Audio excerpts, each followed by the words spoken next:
नमस्कार दोस्तों, मैं हूं पटना के गांधी मैदान में। इस गांधी मैदान में चारों तरफ बड़े बड़े पंडाल दिख रहे हैं। ये पंडाल बने हैं उन कांग्रेस और आरजेडी के समर्थकों के लिए या वोटर अधिकार रैली में शामिल हुए उन लोगों के लिए जो कल पटना से जो 1 सितंबर को जो एक पटना में एक मार्च निकलेगा समापन के तौर पर, जिसमें राहुल गांधी, तेजस्वी यादव और तमाम दिग्गज शामिल हो सकते हैं।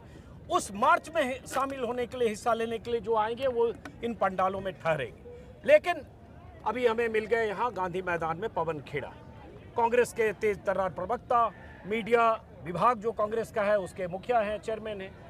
तो मुआयना करने आए हैं यहाँ? आपसे मिलने आए हैं। नहीं, हमसे तो अचानक मिले आप। तो मुआयना करने आए शाम के प्रोग्राम का या कल के प्रोग्राम? कल के प्रोग्राम। तो पहले एक सवाल मैं आपसे जानना चाहता हूँ, पंडाल बहुत बना है, ये लोग कब आना शुरू होंगे? रात को? हाँ, अभी रात को आना शुरू होंगे, कुछ आ रहे हैं अभी भी, और रात तक पूरा भर जाएगा। फिर एक कल्चरल प्रोग्राम है जिसमें कबीरपंथी हमारे गायक हैं प्रहलाद सिंह टिपानिया जी, उनका भजन गायन होगा। तो कल के प्रोग्राम के बारे में बता सकते हैं? कल सुबह 10 बजे हम लोग यहाँ 9:55 पे यहाँ से शुरू करेंगे गांधी प्रतिमा से, और फिर यहाँ से मार्च करते हुए अंबेडकर जी की प्रतिमा पर जाएंगे, वहाँ समाप्त करेंगे। तो एक चीज़ आज जो अखबारों में खबर छपी कि यहाँ जो कुछ वीआईपी टाइप के टेंट बने हैं और बहुत सारे कंटेनर जो यहाँ पार्क हुए हैं, जो भारत जोड़ो न्याय यात्रा में था या राहुल गांधी कहीं जब इस वोटर अधिकार यात्रा में रुकते हैं तो वो जो कंटेनर है, तो ऐसी खबर छपी कि 31 तारीख को पहले प्लान था कि राहुल गांधी रात में यहाँ रुकेंगे, लेकिन अनुमति नहीं मिली, इसलिए फिर प्रोग्राम ये सब तो चलता ही है सर, जो प्रशासन होता है। क्या क्योंकि प्रशासन की तरफ से आ गया कि अनुमति नहीं मांगी गई? इस पर चर्चा नहीं करें तो अच्छा है, क्योंकि इतनी खींचातानी रहती है जब प्रशासन किसी और का रहता है, लेकिन संघर्ष के बावजूद अपना काम हम। तो अब क्या राहुल गांधी कल आएंगे? कल सुबह है। और इसमें कौन कौन लोग शामिल हो रहे हैं? एनसीपी, शिवसेना, सपा, टीएमसी और भी नाम अभी आएंगे। टीएमसी से कौन लोग आ रहे हैं? यूनुस, ओके, तो ममता बनर्जी नहीं आ रही? यूनुस पठान जी आ रहे हैं, एमपी आ रहे हैं। तो जैसे बाकी कुछ मुख्यमंत्री आए, स्टालिन आए, ये हेमंत सोरेन आ रहे हैं? मुझे अभी उनकी जानकारी, कंफर्मेशन नहीं आई है। नहीं है। तो ममता बनर्जी को इनवाइट अलग से किया गया था? मेरे को उसका आइडिया नहीं है। इंडिया अलायंस के तभी आ ही रही हैं, तभी उनके वो एमपी को भेज रही हैं क्योंकि इनवाइट किया ही। अब कुछ सवाल ऐसा है कि पवन जी के थोड़े सिलेबस से बाहर है, इसलिए सवाल का जवाब नहीं देना चाह रहे हैं। लेकिन अब हम, चूंकि आप भी लगातार इस यात्रा में थे, 14 दिन हो गया, अब यात्रा खत्म हो रही है कल इस मार्च के साथ। मैं अगर आपसे पूछूं कि एक प्रवक्ता के तौर पर आपने जो भी देखा, रिसीव किया, समझा, इस 14 दिन की यात्रा को कैसे समाप्त कर सकते हैं? क्या हासिल है इस 14 दिन की यात्रा का जो अनुभव रहा है, उस अनुभव के बेसिस पर मैं ये बोल रहा हूँ, क्योंकि ये यात्रा समाप्त नहीं हो रही, ये यात्रा शुरू हो रही है। ये एक क्रांति शुरू हो रही है और बिहार की ही धरती से ये शुरू हो सकती है, क्योंकि बिहार की ही धरती से इनकी चोरी रंगे हाथों पकड़ी भी गई और लोगों को समझ में आ गया कि ये पिछले 11 साल से चोरी की कुर्सी पर काबिज हैं। नहीं, 11 साल जब कहेंगे तो आप क्या, वो जो 14 का चुनाव, 19 का चुनाव, लगातार ये स्टेट्स में जीतते हैं, कोशिश करते रहते हैं, जहां चल पड़ता है चोरी इनकी चल जाती है, अब नहीं चल पा रही। नहीं तो बिहार ने पकड़ लिया। ये बात आप पे भी कही जा सकती है कि जब हार जा रहे हैं तो आप जो जीत जा रहा है, जिसको 300 सीटें मिल रही है, हम तो कह रहे हैं चोरी कर दे रहे हैं। सबूत लाइए कि 1 लाख फर्जी वोट हमने कहीं यूज़ किए हो, इस्तेमाल क्यों, लाइए ना सबूत। हम तो सबूत के आधार पे बता रहे हैं कि साहब ये महादेवपुरा है, ये 1 लाख फर्जी वोट है। आज भी मैंने एक प्रेस वार्ता की, 75% महिलाएं कुछ विधानसभाओं से गायब कर दी, नाम काट दिए। क्यों? बोले पलायन कर गई। पुरुष हैं, महिलाएं पलायन करी, कैसे हो सकता है, जरा बताइए। उस पर हम आते हैं SIR पर, चूंकि आपने महादेवपुरा का जिक्र कर दिया कि 1 लाख से ज़्यादा फर्जी वोट, राहुल गांधी ने प्रेस कॉन्फ्रेंस किया बहुत बार, हर भाषण में, हर सभा में वही बोल रहे हैं। फिर चुनाव आयोग कह रहा था कि आप 1 हफ्ते में हलफनामा दो, हलफनामा दे के बताओ। चुनाव आयोग से कागज लिए, वही कागज चुनाव आयोग के सामने रखे, उसके बाद वो कह रहे हैं हलफनामा दो। क्यों? तो हलफनामा देने में क्या दिक्कत है? आप मुझे बताइए ना, जब आपका ही कागज आपसे लेकर आपको दिखा दिया तो हलफनामा क्यों मांग रहे हो? नहीं, आपने कागज सीधे नहीं दिखाया, उस कागज से वही तो नाम ही तो बताए। हाँ, लेकिन आपने अपना कहा कि 6 महीना हमने रिसर्च किया, उसके हिसाब से हमने ये, क्योंकि उन्होंने हमें रीडेबल, मशीन रीडेबल लिस्ट नहीं दी थी।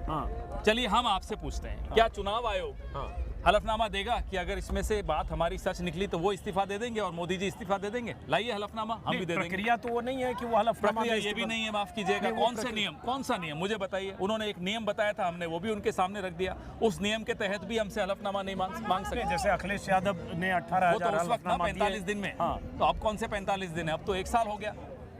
अब कौन सा आप हलफनामा मांग रहे हो? 1 साल इसलिए भी हुआ कि 6 महीने तो हमें एनालिसिस में लग गए, क्योंकि आपने हमें 7 फीट ऊंचा कागजों का गड्ढा दे दिया।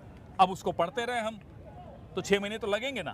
तो हलफनामे का नियम तो बताइए, किस नियम के तहत हलफनामा? नहीं, दूसरा ये सवाल है, हलफनामा अगर कर दे दीजिए, उसमें डर क्या है? क्यों भाई, क्या आपकी गुंडागर्दी इनकी चलेगी? पहले चोरी करवाते हो, फिर जब पकड़े जाते हो तो कहते हो साहब हलफनामा दो। कभी होता है ऐसे? नहीं, हलफनामा देने में डर क्या है? नहीं, डर क्या है? डरने की कोई बात नहीं। हलफनामा मांगने वाला डर रहा है साहब, हम क्यों डर रहे हैं? बिहार में जैसे SIR में भी आप लोग इतना बवाल कर रहे हैं, इसी पर आपने इतनी लंबी चौड़ी यात्रा निकाल दी, और उसके बाद आपने कहा 65 लाख में लाखों लोग के वोट कट गए, लाखों लोग जो जिंदा हैं वो मृतक की लिस्ट में हैं, लाखों लोग एब्सेंट और शिफ्टेड की लिस्ट में हैं। लेकिन आज 14 दिन हो गए और आखिरी दिन है एक्चुअली, कल 1 सितंबर तक क्लेम ऑब्जेक्शन है। तो इसमें कोई ऐसे लाखों लोगों को आप साबित तो नहीं कर पाए? साहब, हमने 89 लाख शिकायतें चुनाव आयोग में जमा कर दी हैं। 89 लाख 89 लाख मतलब हो तो गया। वो बोल रहे हैं ना। हाँ। 89 लाख शिकायतें इसलिए हैं, 89 89 मतलब 89 लाख। 89 लाख हाँ। वो इसलिए है 89 लाख कि जैसे आप हैं अजीत अंजुम जी, हाँ। आपका नाम ट्रांसफर हो गई इसलिए भी कट गया, और आपका नाम पता बदला या कहीं किसी को मृतक घोषित कर दिया, 3 जगह से काट दिया, इसलिए वो 89 लाख हो रही है। हाँ। नहीं, लेकिन 89 लाख आपने दिया है objection। दिया है साहब, तो वो रसीदें हैं हमारे पास। नहीं, लेकिन उनका आज भी जो 31 तारीख को जो उनकी लिस्ट आई है, जिसमें उनका आया है कि ML की 0-0 तरफ से, हाँ, आपकी तरफ से 0-0 है इसलिए कि वो BLA अगर सारी शिकायतें इकट्ठी करके चुनाव आयोग पे जाता है तो वो लेने से मना कर देते हैं, रसीद देने से मना कर देते हैं। ये आप उनसे पूछिए क्यों मना करते हैं। नहीं, तो 89 लाख में क्या दिया आपने? 89 लाख हमने अलग अलग कैटेगरीज दी। हाँ, एक तो ऐसा गांव हाँ, जहां 947 वोटर एक ही पते पर है, हाउस नंबर 6। हाँ। वो हाउस नंबर 6 है ही नहीं उस गांव में। हाँ। ऐसे अनेक उदाहरण हमने इस 89 लाख कंप्लेंट्स में दिए, जहां आपने लोगों को मृतक घोषित कर दिया, वो जीवित घूम रहे हैं। जहां आपने बताया 75% महिलाएं पलायन कर गई, वो वहीं है। नहीं, मैं समझना चाह रहा हूँ पवन जी, जैसे चूंकि 89 लाख एक बहुत बड़ा नंबर कह रहे हो, तब जब चुनाव आयोग आपके खाते से 0-0 कह रहा है, और 5 दिन पहले जो सुनवाई हुई सुप्रीम कोर्ट में, उसमें भी कह दिया कि इन लोगों के इतने BLA हैं और इनकी तरफ से कुछ आया नहीं क्लेम तो ऑब्जेक्शन। आप ये बताइए, तो जब BLA से 89 लेने लाख को ही मना कर देगा, हाँ? BLA से लेने को मना कर दिया, तो हमने क्या किया? हमने हाँ। DCC के थ्रू, हाँ। BLA 2 उनके थ्रू हमने DEO को दिलवा दिए। हाँ। अब मना कैसे करेंगे? अब वो रसीदें भी हमारे पास आ गई। नहीं, तो आपके पास, आप कह रहे हैं, मैं रिपीट कर रहा हूँ आपकी तरफ से, आप कह रहे हैं आपके पास 89 लाख ऑब्जेक्शन 89 के, लाख शिकायतें हमने वहां दर्ज करा दी हैं। किसी फॉर्मेट में है ये? जी, सब रसीदें हैं हमारे पास। आज मैंने जारी की हैं प्रेस वार्ता में, आप तक भी पहुंच जाएंगी, नहीं तो मैं पहुंचा दूँ। 89 लाख रसीदें आप, 89 लाख रसीदें हैं हमारे पास। तो फिर आप प्रेस कॉन्फ्रेंस करके ये कह चुके हैं आप? कह चुके हैं। तो फिर इलेक्शन कमीशन इसका आपने अगर कम्युनिकेशन किया, क्या जवाब आया? अभी कोई जवाब नहीं आया, उन्होंने रसीदें दी हैं, रसीदें हमारे पास हैं। समझ में नहीं आ रहा, 89 लाख बहुत बड़ा नंबर है अब सर। आप मांगिए उनसे हलफनामा, जो कहते हैं कि BLA नहीं मिलता। अब मांगिए उनसे हलफनामा। एक आदमी दौड़ जाओ यार, देखो उधर। हाँ, सॉरी। दूसरी बात अब आती है कि अब SIR की जो भी प्रक्रिया में क्लेम ऑब्जेक्शन था, अब सिर्फ 2 दिन बच गए, सब खत्म। देखिए साहब, हाँ। माफी चाहता हूं, बल्कि एक ही दिन है, कल एक ही दिन मान। बचा। लेकिन अगर 89 लाख हमारे पास रसीदें भी हैं, हमने आपको दे दिए, अब आपको इसका सत्यापन करना पड़ेगा, आपको फिर से डोर टू डोर जांच करनी पड़ेगी। अब आप एक दिन में कर सकते हैं तो आप महान हैं, चमत्कारी लोग हैं, ये लोग कर सकते हैं, हो सकता है कर दें। बहुत ज़्यादा कर दिया है। दूसरा, चलिए अब आखिर करते हैं, क्योंकि पीछे से म्यूजिक बज रहा है और इसमें हम लोगों के वीडियो में क्या होता है, इसका कम हो कॉपीराइट गया, आ जाता है। कम हो गया। हाँ, कम हो गया। दूसरा अब सवाल है कि SIR पर चलिए यात्रा निकाल ली, लेकिन अब यहाँ से एक सवाल और चुनौती आप लोगों के लिए होगी कि कैसे 2.5 महीने तक आप उन मुद्दों को, जो बिहार के लिए और ज़रूरी मुद्दे हैं, साहब, ये जिन मुद्दों की आप बात कर रहे हैं, वो सब मुद्दे वोट चोरी से जुड़े हुए हैं। आप पूछेंगे कैसे? हाँ, वोट जो चुरा कर गद्दी पर बैठेगा, उसको क्या चिंता है कि ये बेरोजगार हैं, या महिला को सुरक्षा चाहिए, या गरीब को इलाज चाहिए, या किसी को शिक्षा चाहिए, उसको क्या चिंता होगी? उसको कोई चिंता नहीं होगी, वो अगली बार फिर चुरा के आ जाएगा। उसका विश्वास वहीं से आता है, जवाबदेही से बचता वो इसी तरीके से, क्योंकि वो चोरी से आता है। इसीलिए उसकी चोरी पकड़नी जरूरी है, इसलिए उसको सजा देना जरूरी है। लेकिन ये भी एक चीज़ है ना पवन जी कि इतना बड़ा जनमत उस सरकार के साथ भी है जो सरकार चुनी गई 3 बार, और राज्यों में जिनकी सरकार है बीजेपी और एनडीए की। आप हो सकता है आपने 1 लाख ऐसे वोट गलत तरीके से पकड़े कर्नाटक में, वो भी साबित होना बाकी है, जांच अगर होती है तो, या और कहीं हुई गड़बड़ी, लेकिन उसके आधार पर जो उनको 38-40% वोट मिले या कहीं 45-50%, उसको नहीं खारिज किया जा हम तो सकता। कह रहे हैं ना, हम तो चुनौती दे रहे हैं। चलिए वाराणसी का डेटा हमको दीजिए, मशीन रीडेबल वाराणसी, चलिए बाकी सब छोड़ दीजिए, वाराणसी का डेटा दीजिए और वाराणसी पे काउंटिंग सेंटर की वीडियो फुटेज दीजिए। वो तो 45 दिन का था और डिलीट हो गया। काउंटिंग सेंटर की, वोटिंग की नहीं, काउंटिंग सेंटर, बीच में काउंटिंग का प्रक्रिया 6 राउंड के बाद क्यों बंद हुई? मोदी जी चुनाव हार गए हैं, चोरी से जितवाया गया है। हम भी दावा कर रहे हैं, हमें लाइए, हमें आंकड़ा दीजिए ना। अब आपने एक नया शुरू कर दिया नया है, नहीं है उनके पूरे हर चुनाव को कहेंगे हार गए, हम वोट चोरी से तो जीत गए। और किसी सीट के लिए नहीं बोल रहे, सिर्फ वाराणसी का आंकड़ा हमें दे दीजिए और वीडियो फुटेज दे दीजिए। उससे क्या साबित होगा? सब कुछ साबित हो जाएगा आपके सामने। जो महादेवपुरा में साबित हुआ वो साबित हो जाएगा यहाँ भी, जो शिरडी में साबित हुआ वो यहाँ भी हो जाएगा। ऐसी अनेक सीटें हैं। हमसे पूछ रहे हैं ना क्या साबित होगा? जो अनुराग ठाकुर ने साबित करने की कोशिश की थी अपनी प्रेस वार्ता में 6 सीटों को लेकर, 7वीं सीट हम उनसे गुजारिश कर रहे हैं, आपने 6 सीटें ली, चलिए 7वीं भी ले लीजिए, लाइए वाराणसी के आंकड़े। लेकिन उसका भी तो कोई सॉलिड जवाब आप नहीं दे रहे। आप करें कि राहुल गांधी को हलफनामा मांगा, अनुराग ठाकुर को क्यों नहीं मांगा? लेकिन अगर अनुराग ठाकुर कह रहे हैं ये 5-6 सीटों पर फर्जी वोटर, फेक वोटर बने, चाहे कन्नौज हो चाहे रायबरेली, मान लेते हैं ना, हम तो मान लेते हैं कि 93,000 फर्जी वोट वायनाड में हैं। कितने वोट से जीती प्रियंका जी? 4,10,000। हम मान लेते हैं कि 1.25 लाख वोट रायबरेली में भी फर्जी हैं। कितने वोट से जीते राहुल गांधी? अब अभी 4 लाख के आसपास। हम मान लेते हैं, हर चीज आपकी मान रहे हैं। आप इनसे हलफनामा मत मांगिए, इनको नोटिस मत दीजिए, हम सब कुछ मान लेते हैं। वाराणसी का आंकड़ा हमें चाहिए और वीडियो फुटेज भी चाहिए। अब वीडियो और हो सकता है, हम चाहते हैं कि प्रधानमंत्री जी का जन्मदिन भी आ रहा है, 75वां जन्मदिन 17 तारीख को, उस दिन ये एक गिफ्ट दे दें देश को। क्या वाराणसी का पूरा वोटर्स लिस्ट दे दें हमें, machine readable voters list, CCTV footage दे दें काउंटिंग सेंटर की, हम सब कुछ साबित कर देंगे। तो अब आपने इस कैंपेन पे निकल पड़े हो कि पहले वाराणसी पे थोड़ा और पूछो ना। पहले 8-10 साल आप ईवीएम करते रहे, अब आप नया वोट चोरी और ये दे दो, बहुत जायज सवाल था। 8-10 साल हमारे कई नेता सवाल उठाते रहे, लेकिन पुख्ता सबूत नहीं था हमारे पास। जब महादेवपुरा, उससे भी पहले जब महाराष्ट्र चुनाव में जो चौंकाने वाले नतीजे आए, शिरडी की जो लिस्ट आई, वोटर्स लिस्ट, 7,000 लोग एक पते पर, वो कैसे हो सकता है? और 41 लाख नए वोट जुड़ जाएं 5 महीने में, वो कैसे हो सकता है? जब ये सवाल दिमाग में आए तब रिसर्च शुरू हुई। हमारा वो ईगल एक कमेटी है, देख के चलना पीछे, और महादेवपुरा के आंकड़े सामने आए, तब पोल खुली कि ये हाल है, ये स्थिति बनाई हुई। क्या हाल है? तो अब जैसे चूंकि वो सब कैसे हो, बढ़िया से।